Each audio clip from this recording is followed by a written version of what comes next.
Okay, let's dive into this. Vijay Mallya, you hear the name, and, certain things probably jump to mind. Absolutely. King of good times, Kingfisher Airlines collapsing, the loan defaults, labels like fugitive, fraud.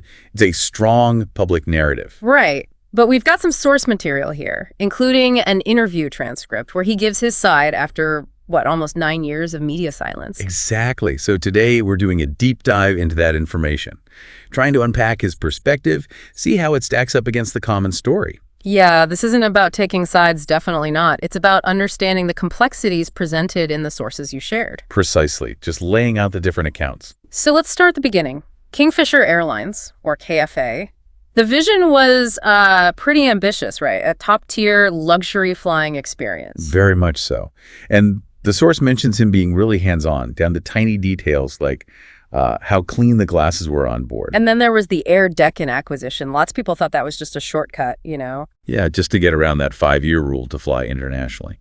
But his side, presented in the source material, frames it differently. How so? More like a strategic business move, consolidating the market, getting rid of a low-cost competitor, standardizing the planes, that kind of thing. Okay. Then things started to go south. He points very specifically to the 2008 global financial crisis. Says that was the real turning point. Right. And here's a key claim from his account. He says the finance minister at the time actually advised him not to shrink the airline. Really? And promised support. Promised that the banks would provide support to weather the storm. That's a major point in his narrative from the source. So based on that advice, KFA took on more debt. Significant debt. Correct. With Mallya himself and UB Holdings as guarantors. Now, the Debt Recovery Tribunal judgment eventually set that debt at 6,203 crores. Okay, 6,203 crores. But then you look at the more recent figures the government itself has acknowledged. Yeah, the recovery figure. It's reported at 14,100 crores. Which is way more than the original judgment debt. Significantly more. And Mallya's argument from the source is basically, how can I be a chore, a thief, if the banks have recovered more than the principal, largely from my assets and shares? He's saying the recovery itself disproves the stolen money narrative. It points to a business failure, not fraud, in his view. That's the core of his counter-argument on the financial side. But obviously during the collapse, there were huge problems. Cash flow dried up. And the unpaid salaries, that was a massive public relations disaster and just terrible for the employees. Absolute awful. Yeah. His explanation of the source, though, is that specific funds, about 260 crores from UB, were earmarked for salaries. But they weren't paid out. Why? He claims the banks themselves objected in court, leading the Karnataka High Court to freeze those specific funds. So his account is that he was legally blocked from paying. He does take responsibility, though, for the airline actually failing. Yes, the source includes him publicly apologizing for KFA's failure. And he states he put 3,000 crores of UB's own money into the airline, which he feels gets ignored. What about the whole flamboyance tag, the lifestyle? He sort of pushes back on that, calling it media-driven.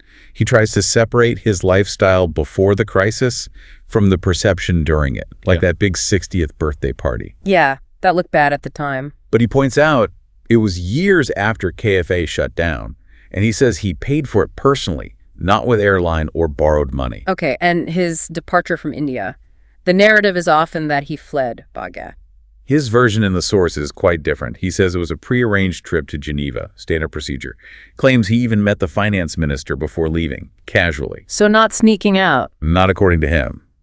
He says his passport was suspended and then revoked after he'd already left, which essentially stranded him in the UK. He was already a permanent resident there since '88, he adds. Right. So that challenges the whole fleeing justice idea directly. It does. Which brings us to the ongoing legal fight. The core allegations are things like misrepresentation to IDBI Bank, siphoning funds. Which means improperly diverting company money, right? Correct. Misusing loan funds for things other than intended, potentially personal use. But his defense counters this strongly.